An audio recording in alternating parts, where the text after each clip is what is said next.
Prithvi Shantirantariksha Shantir Dyav Shantir Disha Shantiravantara Disha Shantiragni Shantir Vayu Shantiraditya Shantish Chandrama Shantir Nakshatrani Shantirapa Shantiroshadaya Shantir Vanaspataya Shantir Gau Shantiraja Shantirashva Shanti Purusha Shantir Brahma Shantir Brahmana Shanti Shantireva Shanti Shantirume Astu Shantihi.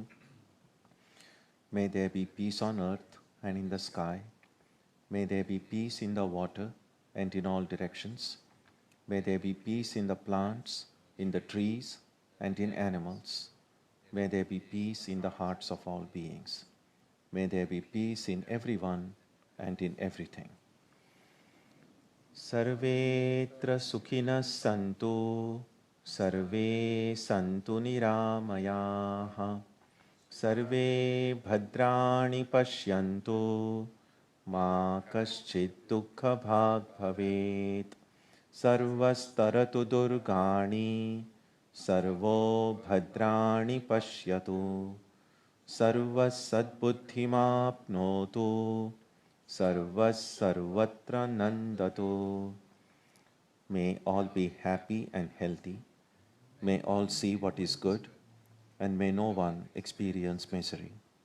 May all overcome their obstacles and acquire good tendencies. May people everywhere find joy and fulfillment.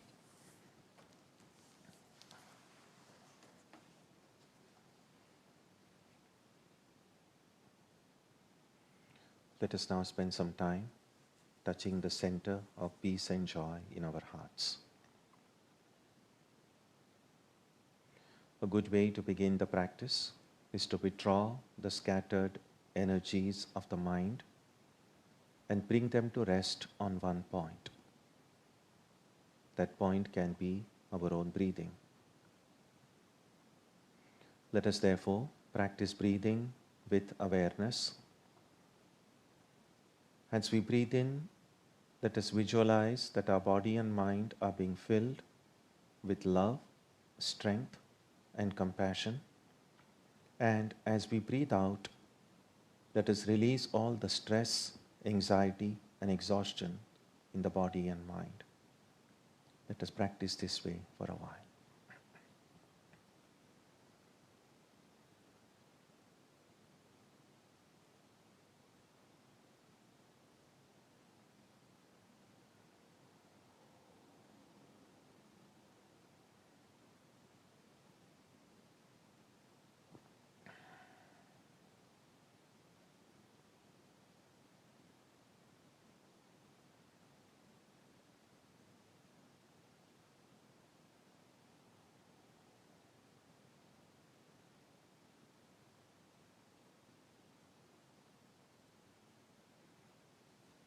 Let us now turn our attention to the region of our heart. Although God is present everywhere and in everyone, the divine presence can be felt most clearly in our hearts. We can meditate in any way we have been taught. To remain focused, we can take the help of a short mental prayer or a mantra or a divine name. Let us now spend some time dwelling on the presence of God in our hearts.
Asatoma Satkamaya Tamasoma Jyotirgamaya Mrityorma Amritam Gamaya Aviravirmayedhi Rudrayatte Dakshinam Mukham Tenamam Pahi Nityam.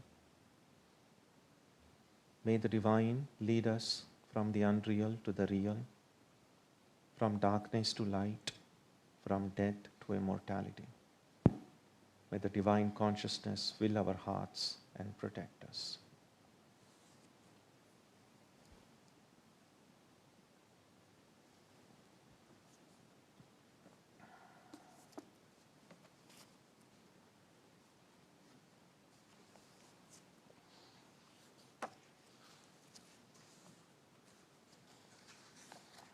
We begin with verse number 17.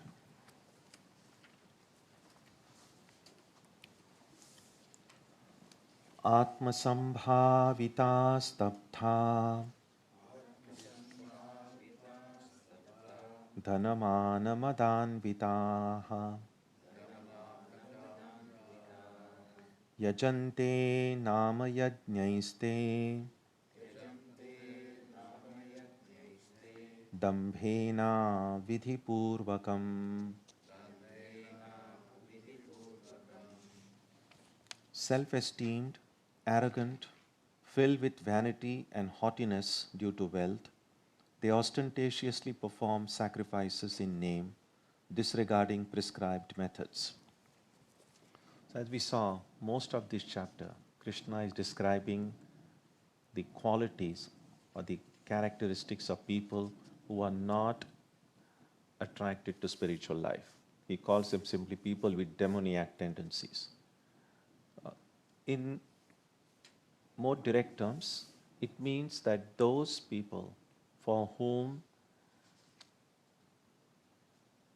matter alone exists, and such are what we might say materialistic tendencies. By materialistic tendencies is meant that, sure, we are surrounded by matter, we are living in a material world.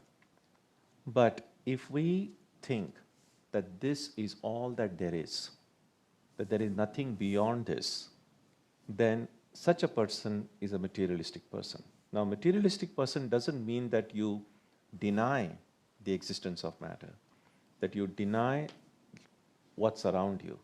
What it simply means is that your vision is limited only to what the senses grasp, that you don't accept at least the possibility that there must be something deeper purpose, a deeper meaning in the world that we encounter. And such people, for whom this perishable, constantly changing reality is the only reality, such people, Krishna says, are demoniac. And he's describing here the characteristics of such people. We have already seen a few earlier verses. This is one more verse. He says they are self-esteem, atmasambhavitaha. By self-esteemed is meant here, atmasambhavita means those who see that they are filled with great qualities. An observation that they themselves make. It's not that someone else is certifying that they are great.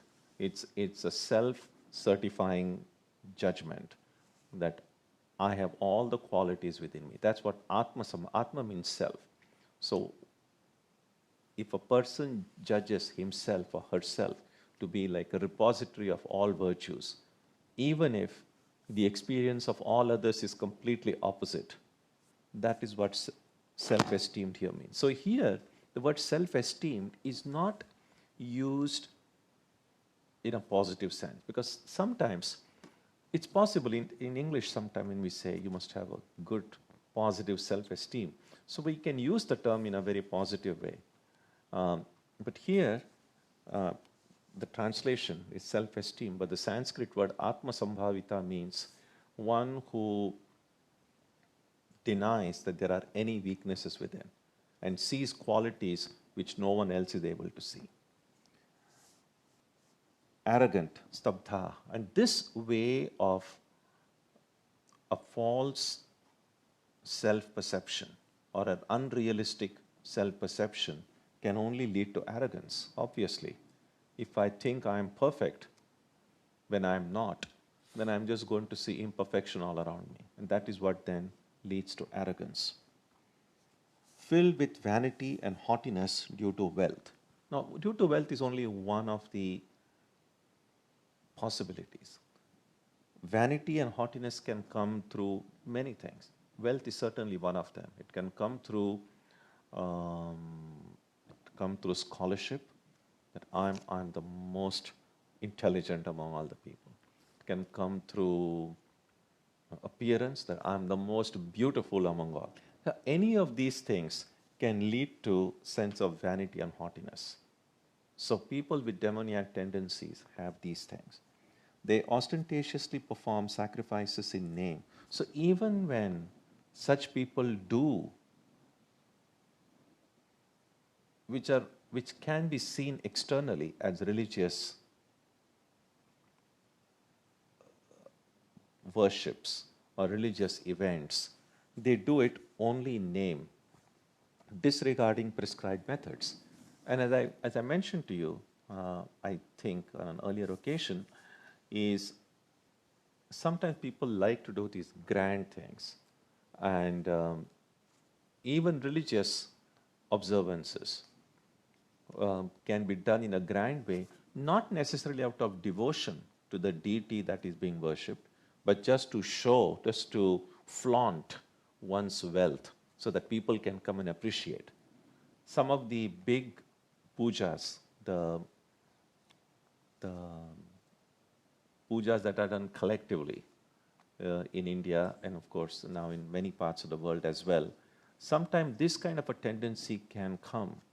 Let's say some church or a temple or some place of worship is organizing a religious event. Now the purpose of a religious event is to go closer to God, is to try to make spiritual progress. But let's say if some place of worship does the event in some way, and then there are other places of worship, they say, oh, they have done it this way, we will do it even in a more grand way. We will invite more people. We will give them better food to eat. We will have greater music. So the whole purpose gets lost, because then it becomes for ostentation.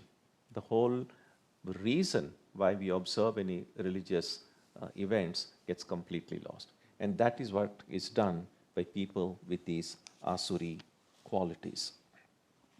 Disregarding prescribed methods. Sometimes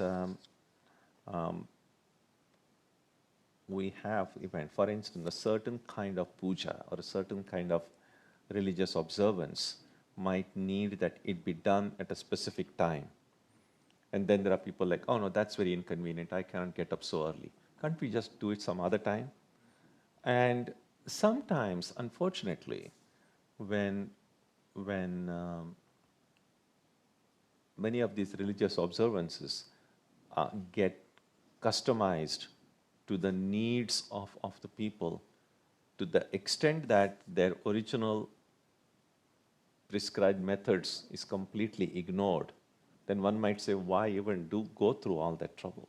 But that's what sometimes happens. So we have to be careful about these matters. So people then who have this kind of a false idea about themselves, they think they are great, they are arrogant, they are filled with vanity, they do all these, even religious events, just for show, not out of devotion. Such are the people who have these asuri qualities. Verse 18. Ahankaram balam darpam kamam krodham cha samshritaha mamatma paradeheshu pradvishantobhyasuyakaha. Possessed of self-conceit, power, insolence, lust, and anger, these cavilling people perform sacrifices, hating me, residing in their own bodies and in those of others. So the same theme continues. So these people are possessed of self-conceit, ahankaram. Again, idea is same, that I can do nothing wrong. Whatever I do, I am the best, I am the greatest. Power, again, how much of it is real power and how much of it is assumed power is the question. Darpam, insolence. Kamam, lust. Anger, krodha. Filled with these cavilling people. By cavilling is meant that those who not only ignore their own drawbacks and see only good within them, ignore the good in others and see that they are bad. So that's one way. The normal way would be that I should try to become good, try to remove my weakness and become good. But that needs hard work. So an easier way is to pretend I am good, to pretend I don't have any problems, I don't have any difficulties, and even when I see people better than me, to try to spread the word that they are actually worse. So by pushing down other people, making one appear taller than one is. So that is what this abhyasuyakaha, cavilling people mean. And by behaving in all this manner, they are actually hating me in their own bodies and in those of us. By hating me is meant, no one really says, well, there are people who might say, I hate God. But a lot of people who actually are doing pretty much everything that hatred would imply without actually saying, I hate God. In other words, think about it this way.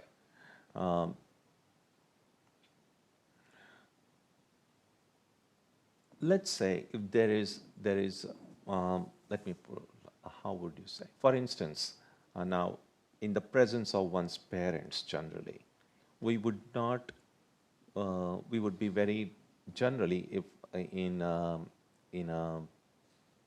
most cases, people are very deferential in the presence of their parents. There is a model of respect, love, all of that is included. And so we modify our behavior, our language when we are in the company of elders, and especially one's own parents. That's generally the case. Now, in some cases, it's possible that some younger generation person can go and tell these people, I hate you. And there are people who have done that, even to their own parents, I hate you. Now, what I'm saying here is, it's not always necessary to actually go and say, I hate you. But by behaving in a disrespectful manner in front of them, I'm really saying I don't respect you, without actually using those words. Now that is what Krishna is saying here, that hating me, that is hating the divine, residing in their own bodies and in those of others. So when we totally ignore the presence of God in our hearts, pretend as if God doesn't exist there, and go about, we are actually disrespecting the presence of God. By disrespecting, we are actually showing our hatred without actually saying it in so many words. That is the idea here. Verse 19. Tanaham dvishatav kruran samsareshu naradhaman kshipam yajasramashubhan asurishveva yonishu. These cruel haters, the most degraded of men, I hurl perpetually among demoniacal species in the transmigratory worlds. So what happens to such people?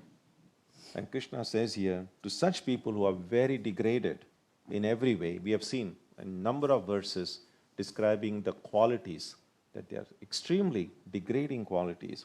To such people, I hurl them perpetually among demoniacal species in transmigratory worlds. Now, which are demoniacal species?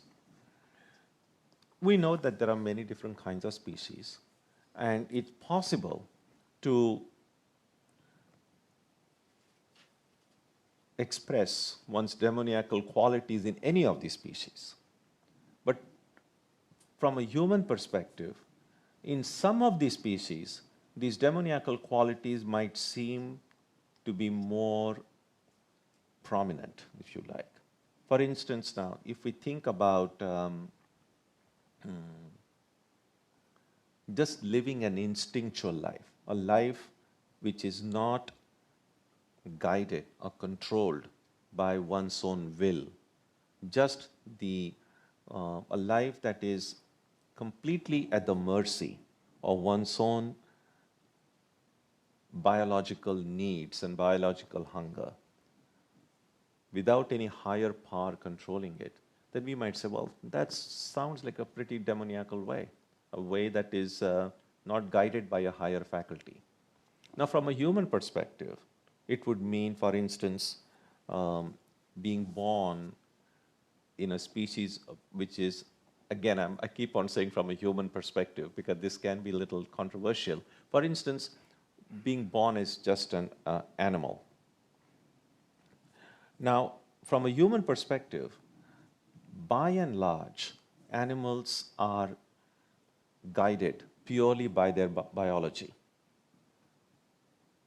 Now, this may not seem so evident when you think about your own beloved pets, cats and dogs. We know that they have emotions, and the domesticated animals that we see do. I think this just association with human beings for maybe generations and centuries and has kind of rubbed off on them. So don't rush to judgment just by thinking of your own cat or dog.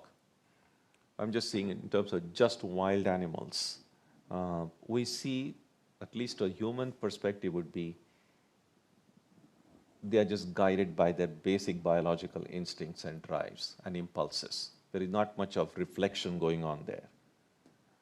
And that's essentially how a demoniacal person would live. So what Krishna is saying here is, if such be the nature of people, then when there is time for them to be reborn, when they die, it so happened that they were born as human beings now, but they behaved like animals.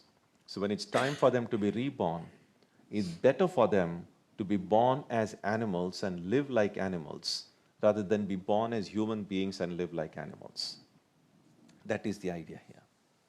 So I perpetually among demoniacal species in the transmigratory worlds. Now, although it's been put as the first person, I kind of cast them into hell and so on. What is meant here is, it's not really Krishna or God throwing them. It's really their own karma doing it, because we believe in the idea of cause and effect, that just by the way they have led their life, just by the actions that they have committed, they are going to reap a certain result. And some of these results are better experienced in a certain body than in some other body. And so if they have animal tendencies, if they have a certain kind of karma which can be better experienced in an animal body, then they'll be born as animals. So that is the idea. So it's their karma that will make them born in this cycle of transmigration. It's not like just the Lord is sitting there and say, I'm angry with you, I'm going to throw you there. So it's not so much the kind of divine being, God, that Krishna presents in the Gita is not an angry God. Krishna is just saying, if you behave this way, then this will be the kind of results you can express. That's your own karma taking you there. It's not God getting angry and throwing you there. Verse 20. Asurim yonima panna mudha janmani janmani mama prapyaiva kaunteya tato yantyadhamam gatim. Obtaining demoniac bodies and deluded birth after birth, far from attaining me, O son of Kunti, they fall into still lower conditions. Now, this is a kind of a law of momentum, if you like. It's like this. When we start doing something, some good work, in the beginning, if you have never done something good before or haven't done it for a long time, and then you say, oh, yes. Okay, it's getting too abstract. Let me put it this way. Let's say that you have long time you have thought every morning I should go for a walk or go jogging. It's good for my health. I need to do that. But a lot of time this just remains as a resolution. You never really get to do it because morning you're just kind of tired. You say, oh, it's so cold outside. Who's going to go? So it's difficult. But let's say one day you use your willpower and say, no, I need to do it. I'm going to do it. And you do it the first day. And then you kind of like it. You once you get out and get this beautiful fresh air outside, you like it. And then next day, it's not as difficult as it was the first day. Next day it becomes a little bit easy. And then you do it for a few days, and then you find that it's kind of got into your routine, and you keep on doing it. And if you first few days you walk for 10 minutes, you enjoy it so much, maybe you increase it. And then again, maybe you go on a vacation and this routine gets broken. And then you happen to walk for a few days again. Now again, to restart that cycle, again takes a little bit of strength. And this is just one example, and we have all experienced something similar. Same thing with regard to something negative. For instance, let's say that a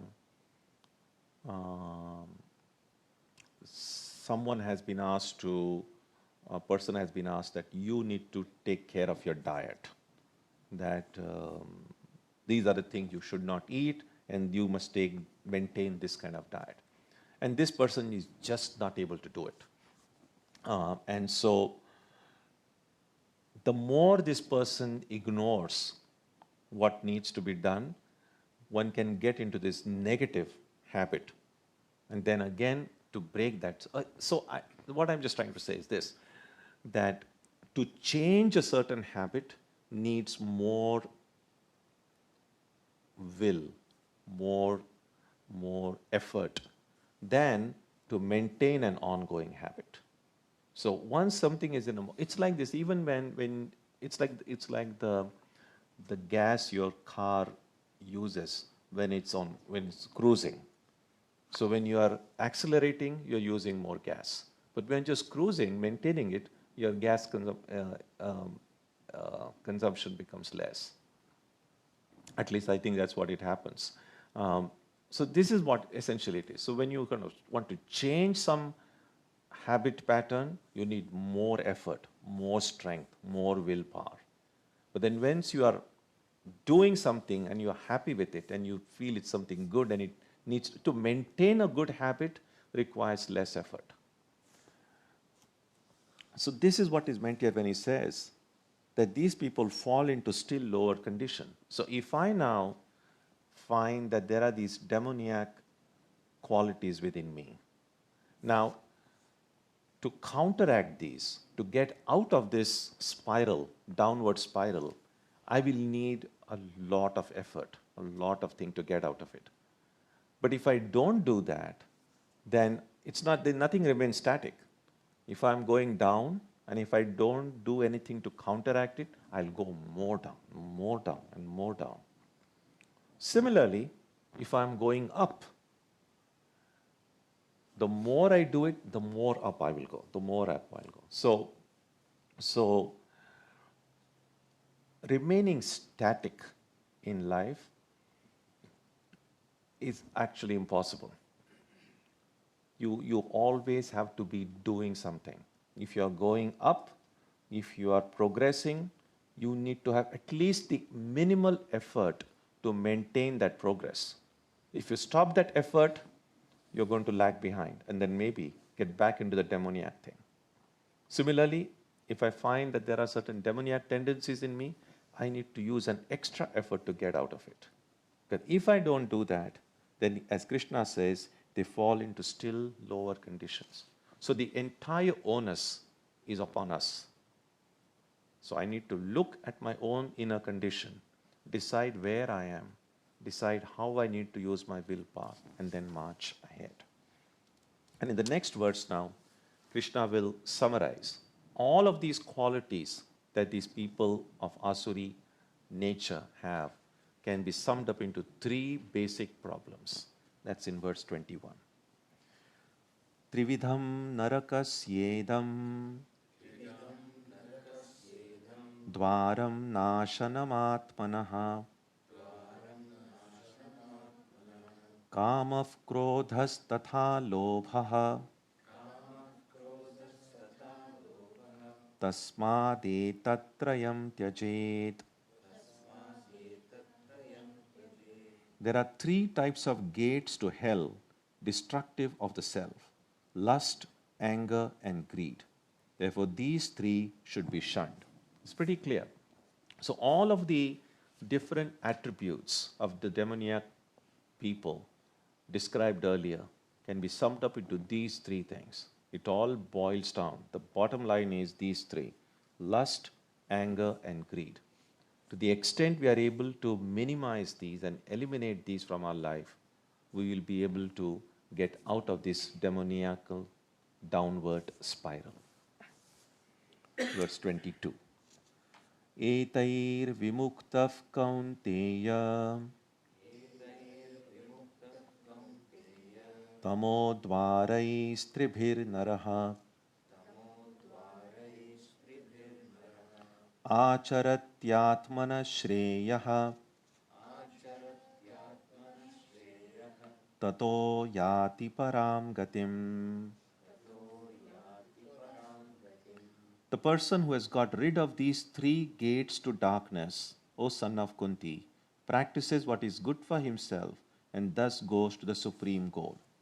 You can see, after describing all this, Krishna just summarizes it for our benefit, that we know exactly what we need to do, to look into our hearts, to find how many, to what extent do we have these three: lust, anger, and greed.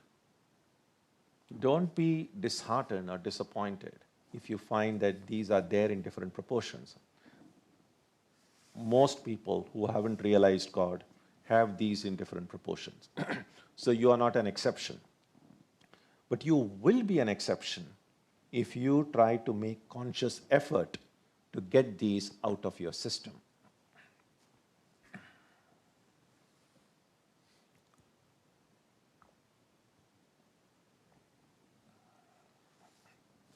That's what Krishna says, that a person who tries to get rid of these three gates to darkness, the darkness of ignorance, such a person will practice what is good for that person and thus goes to the supreme goal, becomes one with the divine. The moment we are separated from the divine, all of these, our present experience of the human condition, all the sense of unfulfillment and the sense of stress, anxiety, worry, fear, jealousy, envy, all of the negativities which fill our heart have come because we have gotten far away from that goal. And the way to go towards that goal is to try to eliminate these three from our heart. 23. Yashastram vidhimutsrujya vartate kamakarataha nasasiddhim avapnoti na sukham na param gatim. He who, setting aside the ordinances of the scriptures, acts under the impulse of desire, attains neither perfection, nor happiness, nor the supreme goal. how much of our daily life is guided by our impulses? Sometimes we say, and I think for good reason, that life has become so fast-paced life, that there are so many things that we need to do, so many things that we need to take care of, that many of us find that we are not able to keep up with the deadlines, with the projects, with the things that are expected of us. With the result that we have so little leisure to pause and say, where am I going? Where is my life taking me? There is that story told of a person who was galloping away on a horse. And then someone by the side of a road asked this person, where are you going? And this person says, I don't know, ask my horse. That may be what our condition is. Because there's so much the pressure of duties, the pressure of responsibilities is so much upon us that we don't have the leisure to pause and just ask, where is my life taking me? Where do I see myself 10 years from now, 20 years from now, 30 years from now? Now it needs some amount of pause, a pause button if we had for our life, to just pause and say, let me just take stock of where it is going. Because if I'm just get carried away by my constant demands that are made upon me, by my work, by my family, by my friends, by the world around, then I will not even know where I'm going. And then suddenly we look back and 10 years of our life have gone, 15 years are gone, and we say, what happened? How did it go? And that's why he says, acts under the impulse of desire. So, can we consciously try to slow down our life a little bit? Now, I understand you can't slow it down from morning to night. There are less too many things that we need to do. But think about it this way. The few minutes that we spend in prayer in the morning and in the evening is actually a way of slowing down our life. In fact, if we do our prayer, our japa, our meditation as it should be done, we are not just slowing down the time, we actually can bring time entirely to a standstill. So when I'm praying or when I'm meditating, when I'm repeating the mantra, if my mind is fully absorbed into that act, if all that my mind is aware of at that moment is the form of my ishta, the sound of my mantra, and nothing else, if that's what it is, the time will come to a standstill. You will not realize, you will not know the movement of time. Then afterwards, when your meditation is over, you get up and say, oh, if half an hour is over, 45 minutes are over, you wouldn't know. Now, in a natural way, time kind of comes to a standstill when you go to sleep. When you wake up in the morning and you suddenly find 8 hours are over. But that kind of even you do get some rest. If you have slept well, if you have really had an undisturbed sleep, you feel rested, no doubt about it. What level of rest you might get after a good 8-hour sleep? You will get the same level of rest by just a half an hour good meditation. So actually you can save time.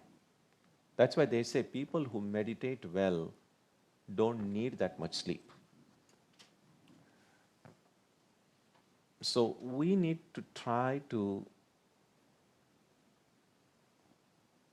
do as many things as possible, and not just physically, even mentally. So our thinking and our actions, the more they become conscious rather than mechanical, the more they become deliberate rather than just being impulsive, then we'll attain all these: perfection, happiness, and the supreme goal. But the more my life is guided merely by impulses, merely doing things mechanically, merely being dragged by this unconscious stream of life, then Krishna says, I will have neither perfection, nor happiness, nor supreme goal. So this is a call to all spiritual seekers to make an effort to lead a conscious life, a life guided by mindfulness, not a mechanical life. Verse 24. Tasmat shastram pramanam te karya karya vyavasthitau Jnatva shastra vidhanoktam karma kartum iharhasi. So let the scriptures be your authority in ascertaining what ought to be done and what ought not to be done. Having known what has been prescribed by the scriptures, you should act in this matter. So if our life is not to be guided merely by our impulses, merely by our desires, then what should be the guiding factor? Where should we receive guidance from? And clearly, the first thing we should receive guidance from is our own common sense. Common sense, I think, is probably not named accurately, because seeing that common sense is pretty uncommon. Most of the things that we do, we really don't use our sense, which is why we experience pain in life. We experience pain in life sometimes because we don't know what ought to be done clearly or what ought not to be done. Sometimes it's just pure ignorance. And if there is ignorance, then we need to go to a right guiding authority to remove that ignorance. That guiding authority in matters of spirituality can be, as Krishna said, the scripture. Or it can be a spiritual teacher, because the scripture is nothing but the insights, the experiences of these great enlightened beings.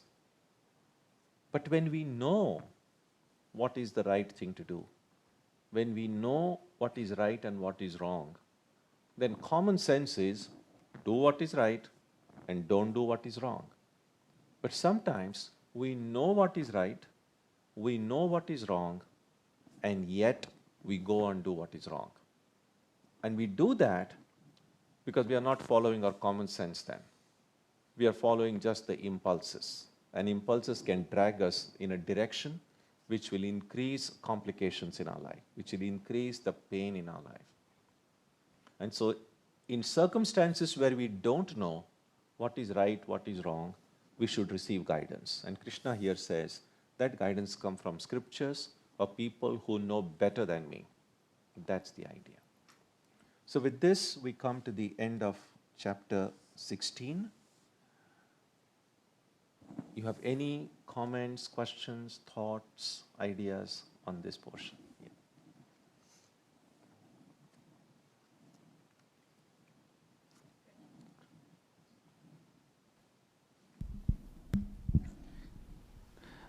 Swamiji, there are a number of stories of animals that become liberated. So I'm thinking of Ramana Maharishi and the cow, and there were several animals that received liberation. Yeah. Is in the hierarchy of life, are these teachings implying that animals are lesser than as I humans? said, this all philosophy is a philosophy. The philosophy that we study is a human way of understanding the world. So just as there are human beings who have a human form but sometimes live like animals, there are beings in the animal body who live in a way or exhibit qualities in a way which we would normally think would be appropriate for a human body.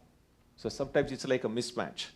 Sometimes people, not everyone in a human form live like a human being. And that's why we say this person is beastly.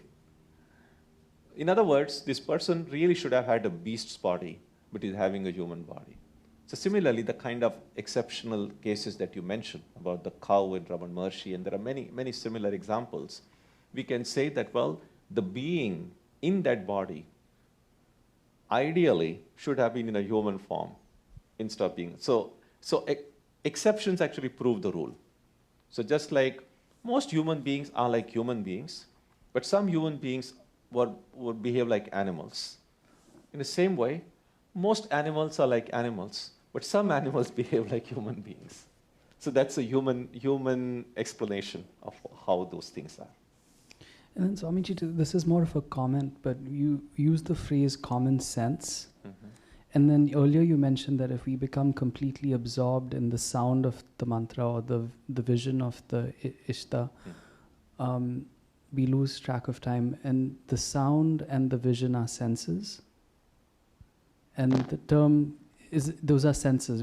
I'm assuming that when you say we get absorbed in the sound of the mantra, we're using a sense. Right. Is that in any way? I mean, I think they mean different things. And but common sense. But that sense, the sense by which we focus on a divine form or a divine sound, is not this sense. For instance, not the sense through which we hear the sound here, and the sound that we hear of the mantra is a different sense. That's why sometimes a person is absorbed when you're concentrating with something. There might be a sound outside, you may not even hear it. So sometimes when a person is doing japa, that person is hearing the sound of the mantra, but is not hearing the sound that is happening outside. So it's a different sense.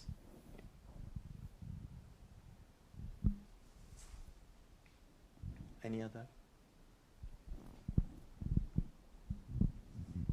Swamiji, I'm going back to that animal and so-called human. You mentioned that it's a human prospect, that we think that this is the category for animal. Animals should behave like that, and this is the frame for human, and humans should behave like that. So in that sense, like he mentioned that many animals doesn't do that. So how could I understand that the God living in everywhere?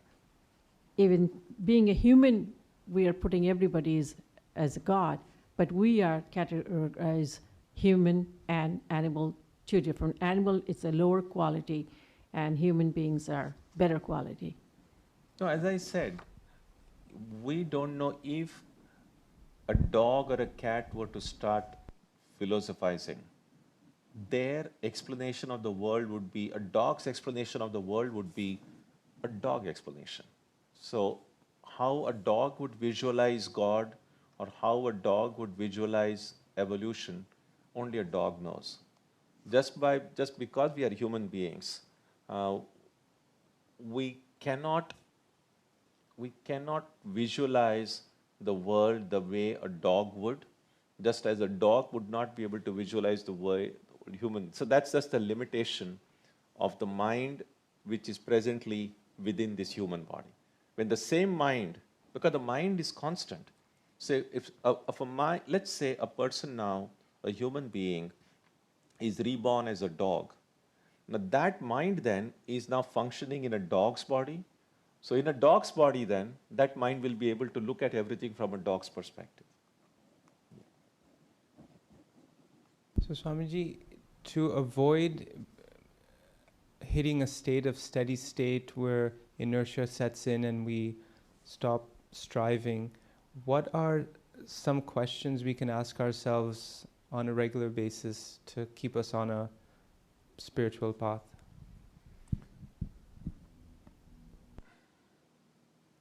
What are your ideas? What kind of? I think everyone can figure it out for themselves, don't they? I think the thing is this: I don't want to kind of present a set of questions because there are really different possibilities, because everyone's life is different.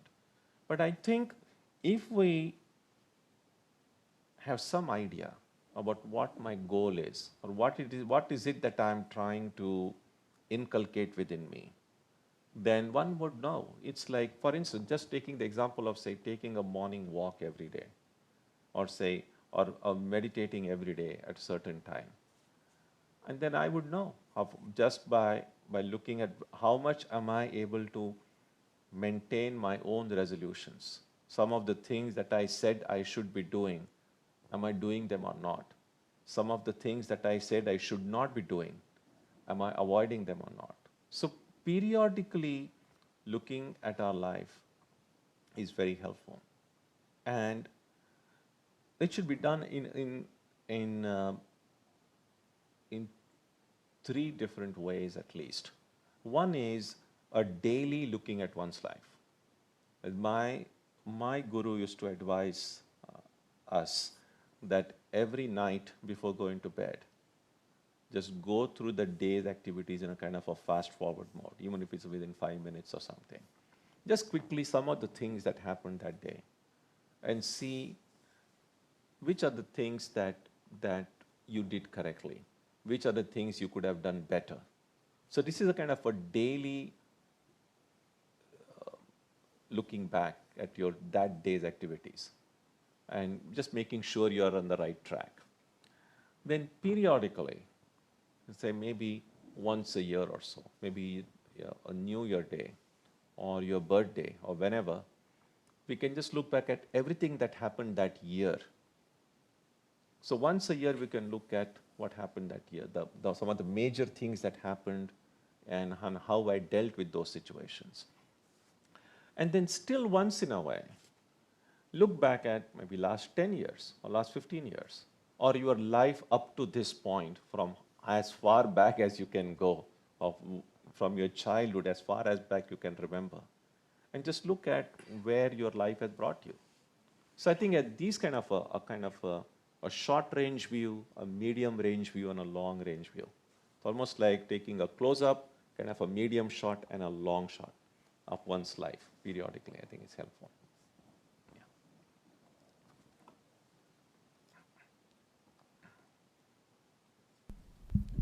Swamiji, when we read scriptures like Ramayana and Mahabharata, we see that obviously somebody like Ravan or even Kansa had penance, had a lot of years of spending that, and then they turn into something we call maybe devilish or something. They want to kill even either Ram or Krishna. Mm-hmm. What changes to these personalities who have been conscious in once upon a time, but then they have been doing an act which is not really, or which is contradictory to what we just read about in terms of... So it's a good question. It's like, what is it that creates a Ravan? What is it that creates a Kamsa in Krishna? What is it that makes demons as demons?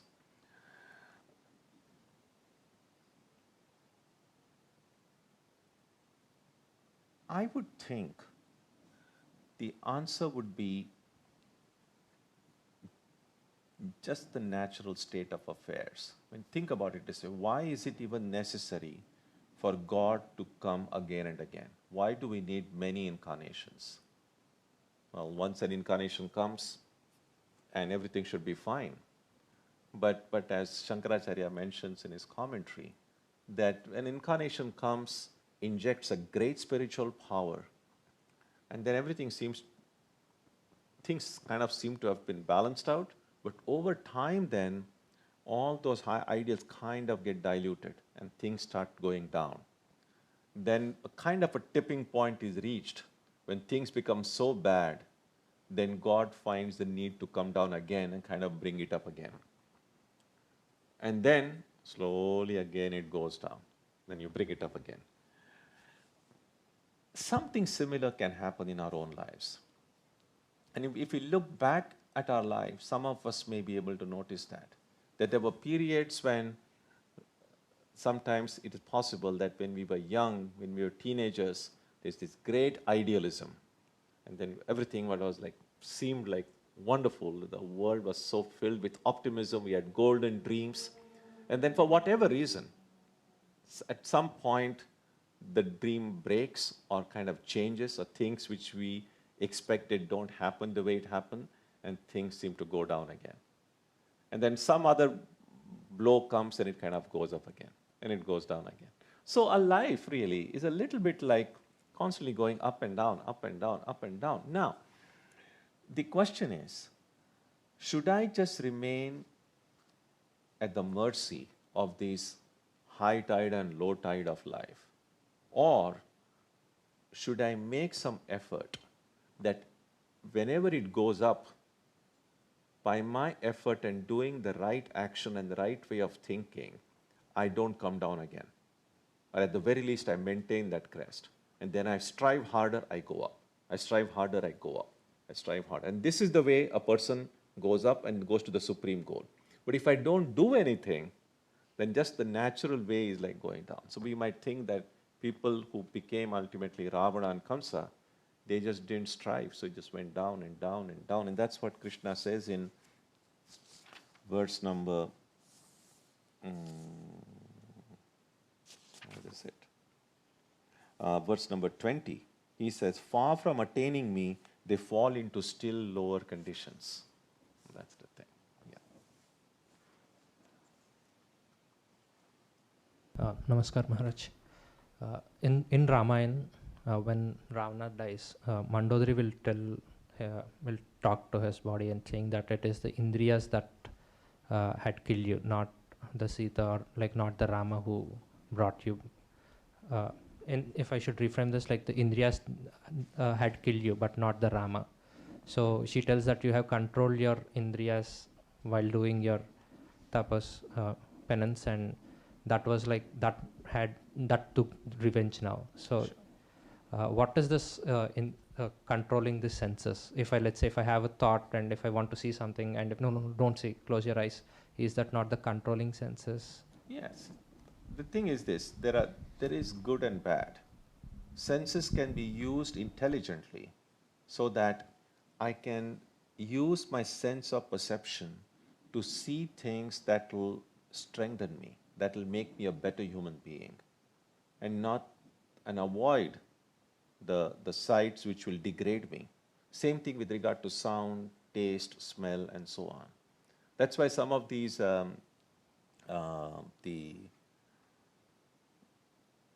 you're aware of these the image of three monkeys, just one with closed eyes and this, and then.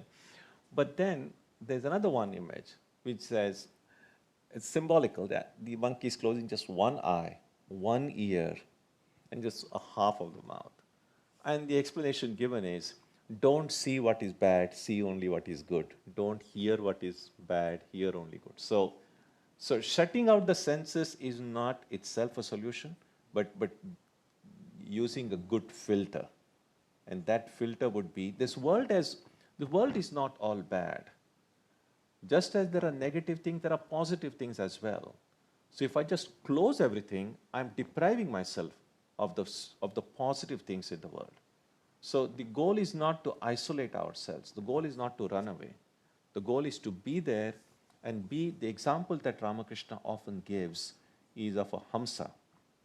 There is a fable that an Hamsa is able to separate out, suppose milk mixed with water. A Hamsa is able to separate out milk and water and drink only the milk. Or ants, if there is sugar and sand, the ants will take away only the sugar. They won't take pieces of sand with them.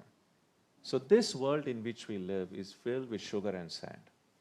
You take only the sugar and make sure you don't get diabetes. So we should stop now. So I'm sure these ideas will come further, and then we will continue the discussions. Even if you have some questions still remaining, hold them, and then when we meet, we will be able to answer those questions. So when we meet next week, we will begin with chapter 17. Om Jananim Saratam Devim Ramakrishnam Jagadgurum Padapadme Tayo Shritva Pranamami Muhurmuhu. We bow down to Sri Ramakrishna and Holy Mother.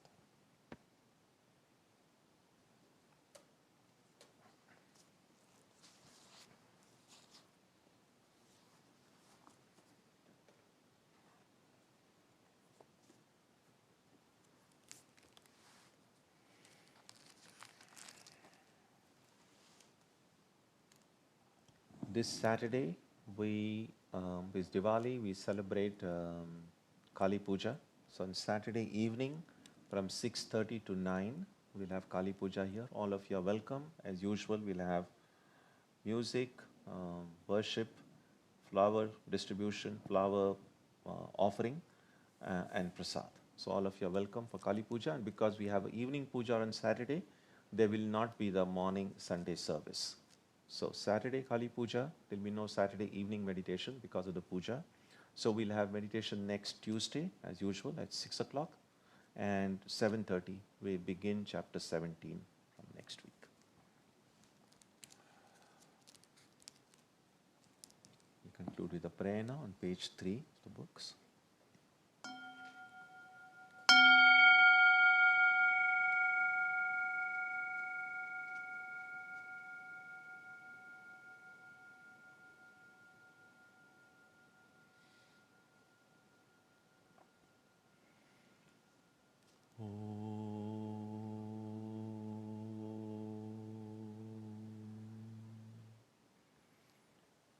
May the Divine Being, who is the Father in heaven of the Christians, Holy One of the Jewish faith, Allah of the Muslims, Buddha of the Buddhists, Tao of the Taoists, Ahura Mazda of the Zoroastrians, the Great Spirit of the Native Americans, and Brahman of the Hindus, lead us from the unreal to the real, from darkness to light, from death to immortality.